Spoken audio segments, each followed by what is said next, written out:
स्वस्थ जीवन शैली और पौष्टिक आहार को अपनाना है और जीवन को खुशहाल बनाना है। दोस्तों, आप सभी की सेहत का हमेशा ही हम ख्याल रखते हैं, इसीलिए सेहत से जुड़े हुए तमाम सारे विषय लेकर आते हैं ताकि आप खुशहाल रहें और जिंदगी का भरपूर तरीके से आनंद ले सकें। नमस्ते, मैं हूँ प्रतिमा और आज एक बेहद खास टॉपिक के साथ आप सभी के सामने हूँ, हमारे एक्सपर्ट के साथ में। बता दें आपको, आज हमारे साथ हैं किंग जॉर्ज मेडिकल यूनिवर्सिटी से डॉक्टर अनिल रावत सर। आप एसोसिएट प्रोफेसर हैं रेडियो डायग्नोसिस में। सर नमस्ते, बहुत बहुत स्वागत है आपका। नमस्ते प्रतिभा, और आपको धन्यवाद देना चाहूँगा इतना शानदार परिचय देने के लिए। और केजीएमयू गूंज की सारी टीम को मैं बधाई देना चाहता हूँ कि जिन्होंने बहुत ही एक अच्छा मंच प्रदान किया है, जिससे कि जनमानस को जो हेल्थ से रिलेटेड सूचनाएं हैं वो समय समय पे मिलती रहती है। और जनमानस से मेरा और श्रोतागणों से अनुरोध है कि वो इन सूचनाओं का अपने जीवन में यूज़ करके अपने शरीर को बेहतर बना सकते हैं। सर, ये सारी चीज़ें संभव नहीं होती अगर आप डॉक्टर्स का हमें सपोर्ट नहीं मिलता। तो इतना कीमती समय निकाल के आप सभी आते हैं हमारे स्टूडियो में और इतनी इम्पोर्टेंट जानकारियाँ साझा करते हैं, तो आपका शुक्रिया तो बनता ही है। Thank you so और much. कहते भी हैं ना कि इस दुनिया में भगवान का जो दूसरा रूप होते हैं वो होते हैं हमारे डॉक्टर्स। इसीलिए हम बहुत सारे ऐसे महत्वपूर्ण विषय लेकर आते हैं आप सभी श्रोताओं के लिए, ताकि आप भी उनसे ज्ञान अर्जन कर सकें और अपनी सेहत का ख्याल रख सकें। फिलहाल अब मुद्दे पे आ जाते हैं और आज का हमारा जो टॉपिक है, आज का हमारा विषय है फैटी लिवर। देखा जाए तो आजकल खान पीन की जो स्थिति हो चुकी है, लोग इतना ज़्यादा वेस्टर्न कल्चर फॉलो कर रहे हैं, उनकी लाइफस्टाइल बहुत ही ज़्यादा बदल सी चुकी है। भागम भाग वाली ज़िंदगी में इत्मीनान से बैठ के खाना खाने का भी वक्त देखा जाए तो लोगों के पास नहीं रह गया है या वो निकाल नहीं पाते हैं। इस वजह से हमारे लिवर पे इसका बहुत ही ज़्यादा असर पड़ता है। तो हमने आज का इसीलिए टॉपिक रखा है फैटी लिवर। फैटी लिवर क्या है, कितनी गंभीर समस्या है, कौन से कारक हैं, कितने प्रकार की होती हैं, इससे बचा कैसे जा सकते हैं और केजीएमयू में इसके ट्रीटमेंट की क्या सुविधाएं, इस तरह की तमाम सारी बातें हैं जो आज हम हमारे डॉक्टर से पूछने वाले हैं। सर, सबसे पहले तो जानना चाहेंगे कि फैटी लिवर क्या होता है और ये कितनी गंभीर समस्या है। धन्यवाद प्रतिमा जी। जैसे कि आपने बताया कि फैटी लीवर का अगर हम शाब्दिक अर्थ जानेंगे तो फैटी मीन्स होता है वसा, और लीवर जो हम लोग जानते ही हैं कि उसे यकृत बोलते हैं हिंदी में। यानी कि जो वसा है हमारी यकृत की कोशिकाओं यानी सेल्स में जब जमा हो जाता है और उसका जो लीवर का जो वेट होता है, उस more than 5% of liver weight अगर हमारा एक्सेस फैट जमा हो जाता है तो उस कंडीशन को हम लोग जो है फैटी लीवर कहते हैं। और रही बात गंभीरता की, तो लगभग 9 से 32% हमारी जो भारतीय जनसंख्या है उसका 9 से 32% आबादी इस रोग से इस समय ग्रसित है। जी, तो देखा जाए तो सर ये गंभीर समस्या है। आपने कहा कि 9 से 32% तक लोगों में ये हो रहा है। सर, और कौन से कारक हैं जो फैटी लिवर को बढ़ावा देते हैं? जैसे कि मैंने बताया कि वे सभी कारक जो कि लीवर के सेल्स में फैट डिपोजिशन को बढ़ावा देते हैं, उन सारे कारकों को अगर हम इनुमरेट करेंगे तो जैसे कि सबसे मोस्ट इम्पॉर्टेंट जो कारक है वो है ओबेसिटी या फिर मोटापा। और दूसरा जो कारक है वो है डायबिटीज़ या हम मधुमेह बोलते हैं उसे। या तीसरा कारक जो है हाइपरटेंशन या बीपी की समस्या जिसे आम भाषा में बोला जाता है। और चौथा कारक जो है हमारा डिसलिपिडीमिया, जिसमें मतलब जो हमारा कोलेस्ट्रॉल लेवल्स जो होते हैं या और भी जो लिपिड प्रोफाइल जो होता है हमारा डीरेंज रहता है। ये सारे कारक जो है फैटी लीवर को बढ़ावा देते हैं। और जैसे कि मैंने बताया कि ओबेसिटी का मेन कारण जो आजकल हम लोग देख ही रहे हैं, जैसे कि बताया प्रतिमा जी ने कि जो हम पाश्चात्य शैली को अपने जीवन पद्धति में उतार रहे हैं कि हमारे पास खाना खाने के लिए समय नहीं है, प्रोसेस फूड ज़्यादा यूज़ कर रहे हैं, ज़्यादा वसा युक्त भोजन का यूज़ कर रहे हैं, और हमारे पास दिनचर्या में व्यायाम की कमी है, उसके लिए समय नहीं निकाल पा रहे। तो ये सारे कारक जो है फैटी लीवर को बढ़ावा देते। जी, तो वेस्टर्न कल्चर जो अपना रहे हैं, अपनी लाइफस्टाइल को ठीक नहीं रख रहे हैं, खान पीन में हम बाहरी चीज़ों को इस्तेमाल कर रहे हैं, पैकेज्ड और प्रोसेस्ड फूड का इस्तेमाल कर रहे हैं, ये सारी चीज़ें फैटी लिवर को बढ़ावा दे रही हैं। हमें इनका इस्तेमाल नहीं करना चाहिए। सर, फैटी लिवर कितने प्रकार का होता है? देखिए, फैटी लीवर के अगर हम प्रकार जानना चाहें तो एक तो होता है अल्कोहलिक फैटी लीवर डिजीज़, जो मोस्टली अल्कोहलिक्स या जो शराब का सेवन करते हैं उनमें ज़्यादातर पाया जाता है। और एक हमारा होता है NAFLD या non alcoholic fatty liver disease. ये मोस्ट कॉमन है क्योंकि हमारी जो ज़्यादातर पॉपुलेशन है वो इसी से ग्रसित है। और non alcoholic fatty liver disease को अगर हम बात करें तो इसमें 3 स्टेजेस होती हैं। फर्स्ट स्टेज जो हमारी होती है स्टीएटोसिस बोलते हैं, जिसमें केवल लीवर कोशिकाओं में फैट जमा होता है। लेकिन दूसरी स्टेज जब और एडवांस स्टेज में हम जाते हैं तो उसमें जब लीवर की कोशिकाओं में फैट जमा हो जाता है तो उसके साथ साथ वहाँ पे इन्फ्लेमेशन या सूजन आना शुरू होती है, जिससे कि हमारे जो LFT या लीवर एंजाइम्स जो होते हैं वो रेज हो जाते हैं। और इसके बाद की जो स्टेज होती है वो सबसे एंड स्टेज होती है, जिसमें हमारी जो है फाइब्रोसिस होना शुरू हो जाती है। मतलब जहाँ जहाँ पे इन्फ्लेमेशन हुआ है या सूजन आई है वहाँ पे फाइब्रोसिस या जिसे हम कहें स्कार बनना शुरू होता है, जिससे कि लीवर की ओवरऑल जो इलास्टिसिटी प्रॉपर्टी होती है वो धीरे धीरे घटती जाती है। और एंड स्टेज जो हमारा होता है जिसे बोलते हैं सिरोसिस ऑफ लीवर, उसमें मरीज के जो है पूरे शरीर में पानी भर जाता है और उसको जो है जॉन्डिस की समस्या आ जाती है, पूरे शरीर में कुछ खुजली होने लगती है और फिर अंततः उसे जब नहीं कुछ होता है तो हमें लीवर ट्रांसप्लांट का सहारा लेना पड़ता है। जी सर, जैसे कि आपने कहा हमारी बिगड़ी हुई दिनचर्या, लाइफस्टाइल और खान पीन का सीधा असर हमारे लिवर पे पड़ता है। उसके अलावा आपने ये भी कहा कि अल्कोहल लेने वाले लोगों में इसकी संख्या फैटी लिवर होने के चांसेस ज्यादा रहते हैं। तो क्या सर ये बड़े बुजुर्गों को ही होता है या ये बच्चों में भी हो सकता है? देखिए, मोस्टली तो ये वयस्कों की बीमारी है, लेकिन ऐसा नहीं है कि ये बच्चों में नहीं हो सकती, क्योंकि जिस हिसाब से हमारा आज का जो वर्तमान परिदृश्य है, जिसमें कि बच्चे जो है आजकल आउटडोर एक्टिविटीज़ बहुत कम करते हैं, वो ज़्यादातर इंडोर गेम्स वगैरह में ज़्यादा खेलते हैं और उन्हें ज़्यादा मज़ा आता है।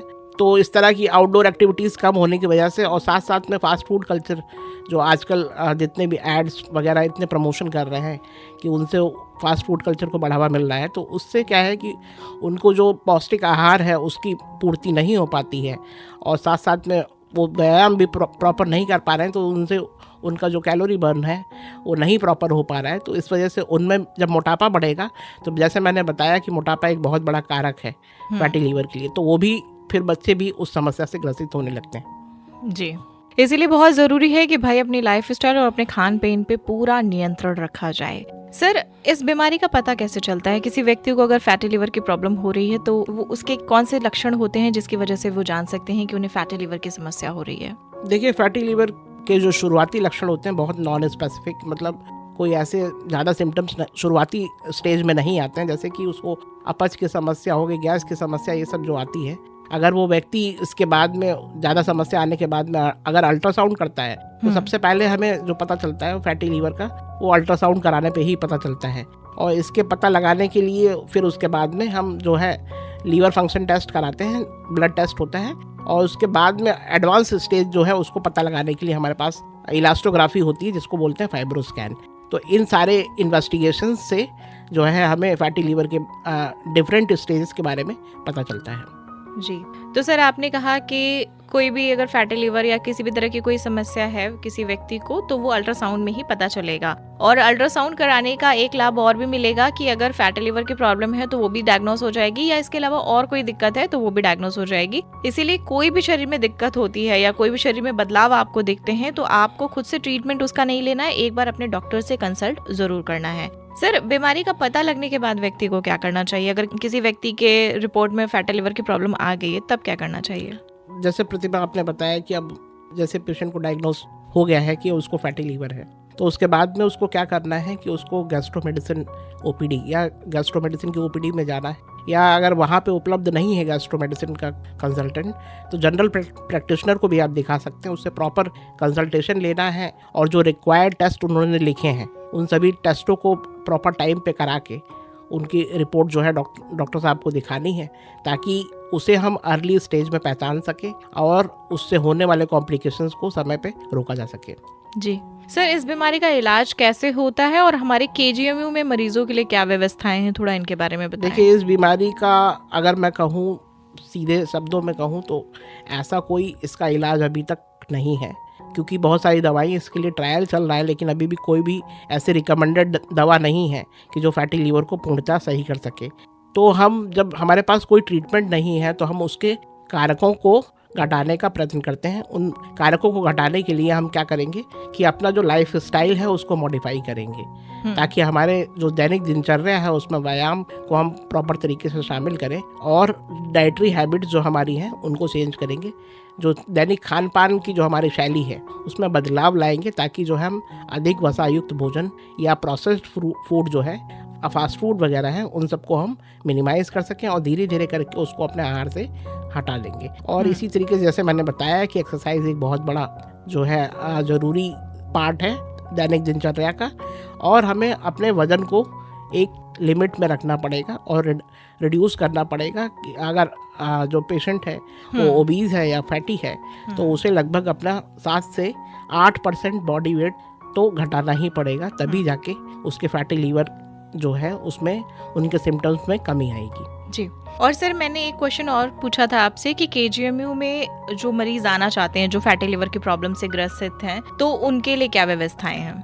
ओके प्रतिमा जी, जैसे कि मैंने बताया कि जो इस तरह के मरीज हैं जिनको इस तरह की फैटी लीवर की समस्या है, अगर वो हमारे केजीएमयू संस्थान में आना चाहते हैं तो उनके लिए गैस्ट्रो मेडिसिन ओपीडी जो है हमारी संचालित होती है न्यू ओपीडी बिल्डिंग में, रूम नंबर 312 में। तो वहाँ जाके अपना ऑनलाइन रजिस्ट्रेशन करा लें, या फिर अगर उनको ऑनलाइन रजिस्ट्रेशन की सुविधा उपलब्ध नहीं है तो वो जाके डायरेक्ट ओपीडी में रजिस्ट्रेशन करा के गैस्ट्रो मेडिसिन ओपीडी में दिखा सकते हैं और डॉक्टर का परामर्श पा सकते हैं। जी सर, जैसे कि हमारी पहले भी बात हुई है कि फैटी लिवर उन लोगों में ज़्यादा देखा जाता है जिन्हें ओबेसिटी की प्रॉब्लम होती है या जो अल्कोहल वगैरह ज़्यादा लेते हैं, तो क्या ये हमारे देश की बीमारी है या ये संपूर्ण विश्व में देखने को मिल रही है? क्योंकि फास्ट फूड, प्रोसेस्ड फूड की बात करें तो आजकल तो ये इस तरह की फूड और इस तरह की अस्त व्यस्त सी लाइफस्टाइल सभी की हो रखी है।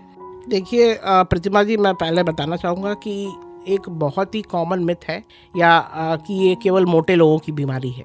ऐसा नहीं है, पतले लोगों में भी होती है। अगर पतले लोगों में ये फैटी लीवर डिजीज़ हो रही है तो उसको हम lean non alcoholic fatty liver disease कहते हैं।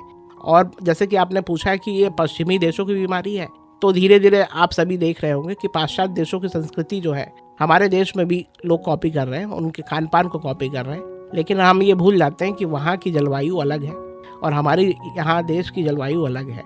तो हमें खान पान अपनी जलवायु के हिसाब से रखना चाहिए, ना कि हमें दूसरों को देख के उनकी शैली को अपनाना चाहिए। और ये साधारण बीमारी नहीं है। अगर हम ये सोच लें कि ये बहुत साधारण बीमारी है, तो साधारण बीमारी नहीं है। लगभग 20% जो मरीज होते हैं फैटी लीवर डिजीज़ के, वो उसकी जो अगली स्टेज है जिसे हम बोलते हैं नैश जो होता है नॉन अल्कोहलिक स्टीएटोहेपेटाइटिस, जिसमें कि मतलब जो है लीवर कोशिकाओं में सूजन आ जाती है और उसके जो एलएफटी होते हैं डीरेंज हो जाते हैं, उसमें जाते हैं। और इन्हीं 20% मरीज जो नैश के होते हैं वो हमारी उसकी अगली स्टेज में सिरोसिस की तरफ बढ़ जाते हैं। तो इसे हल्के में ना लें, जब भी डायग्नोस हो तो उसको प्रॉपर डॉक्टर को दिखा के इसका उचित इलाज कराएं। जी, तो बहुत ज़रूरी है कि अपने खान पान पे बहुत ही ज़्यादा नियंत्रण रखा जाए। जैसे कि डॉक्टर साहब ने बताया भी कि जब डायग्नोस हो जाता है फैटी लिवर, उसके बाद में ये एक गंभीर स्थिति तक पहुंच सकता है, लिवर सिरोसिस की प्रॉब्लम तक पहुंच सकती है, जो कि एक गंभीर समस्या है। इसे हल्के में बिल्कुल भी ना लें। सर, जिन मरीजों में फैटी लिवर डायग्नोस हो गया है, जिन्हें फैटी लिवर हो गया है, उन्हें फॉलोअप कैसे करना है, थोड़ा इसके बारे में बताइए। देखिए, फॉलोअप के लिए हम उसको 2 कैटेगरी में बांटते हैं कि जिन्हें केवल सिर्फ फैटी लीवर मतलब स्टेटोसिस है, उनकी जो लीवर की कोशिकाएं हैं उनमें केवल फैट जमा है और उसमें लीवर एंजाइम्स उनके अभी नॉर्मल हैं या एलएफटी उनका जो है नॉर्मल आ रहा है, तो उन्हें कुछ नहीं करना है। उन्हें 2 साल के बाद में अपने रूटीन इन्वेस्टिगेशन, जिनमें कि एक अल्ट्रासाउंड एब्डोमेन है, सीबीसी है, एलएफटी है, लिपिड प्रोफाइल है और अपनी शुगर लेवल्स की टेस्टिंग, ये सारे जो है उन्हें 2 साल के अंतराल पे कराते रहना है। लेकिन वही मरीज जिनमें फैटी लीवर के साथ साथ में एलएफटी जो है उनका डिरेंज है, मतलब उनमें कुछ एबनॉर्मलिटीज़ हैं, तो उन्हें क्या करना है, उन्हें 1 साल के अंतराल पे यही सारे टेस्ट जो है फॉलोअप में रखने हैं। जब तक कि उनका इलाज चलेगा उन्हें ये सारे टेस्ट अपने 1 साल के अंतराल पे कराते रहने पड़ेंगे और उन्हें जो है देखते रहना पड़ेगा अल्ट्रासाउंड में कि उन्हें कोई और समस्या तो नहीं उत्पन्न हो रही या उनकी जो बीमारी है वो अगली स्टेज की तरफ तो नहीं जा रही है। इसीलिए वो डॉक्टर के उचित परामर्श लेते रहेंगे। जी, तो ज़रूरी है कि समय समय पर फॉलोअप लेते रहें और अपनी इस समस्या को गंभीर ना बनने दें, ट्रीटमेंट लेते रहें, स्वस्थ रहें, खुशहाल रहें। सर, आज हमने फैटी लिवर पे बहुत सारी बातें कर ली। उम्मीद है कि ज़्यादातर सब कुछ हमने कवर कर लिया है। चलते चलते अगर कुछ और रह गया हो जो आप शेयर करना चाहें तो आप हमारे श्रोताओं से साझा कर सकते हैं। बिल्कुल प्रतिमा जी, देखिए जैसे फैटी लिवर के बारे में मैंने बहुत सारी जानकारी दी है, तो सभी श्रोतागणों से अनुरोध है कि वो पाश्चात्य शैली की कॉपी ना करें और अपने दैनिक दिनचर्या है उसमें व्यायाम को अवश्य शामिल करें और स्वस्थ पौष्टिक भोजन ही लें और प्रोसेस्ड फूड को एकदम ना करें और साथ में किसी भी समस्या आने पे डॉक्टर को अवश्य दिखाएं और KGMU में आके हमारे जो गैस्ट्रोएंटरोलॉजिस्ट हैं उनसे संपर्क करके उनसे उचित परामर्श लेते रहें। जी बिल्कुल, फैटी लिवर एक गंभीर समस्या है, इसे हल्के में बिल्कुल भी ना लें। अपनी लाइफस्टाइल को अच्छा रखें, खान पीन पे ध्यान रखें और फिजिकली एक्सरसाइज जरूरी है, उसके साथ ही मेंटली फिट रहना भी बहुत जरूरी है। वैसे आपके मन को अच्छा करते हैं बहुत ही बेहतरीन से गाने भी, क्योंकि गानों में वो बात होती है ना, और खासकर सर पुराने समय के गाने। तो सर कुछ गीत संगीत हो जाए? बिल्कुल बिल्कुल। तो चलिए, सर ने भी इजाजत दे दी है, बढ़िया से कुछ गाने हो जाएं, तो आप एंजॉय करिए इन बेहतरीन से गीतों को और अगली बार एक नए अंक के साथ होगी आपसे मुलाकात। तब तक के लिए सुनते रहें KGMU गूंज। सर यहाँ आने के लिए बहुत बहुत धन्यवाद आपका। धन्यवाद प्रतिमा जी। KGMU गूंज 89.6 FM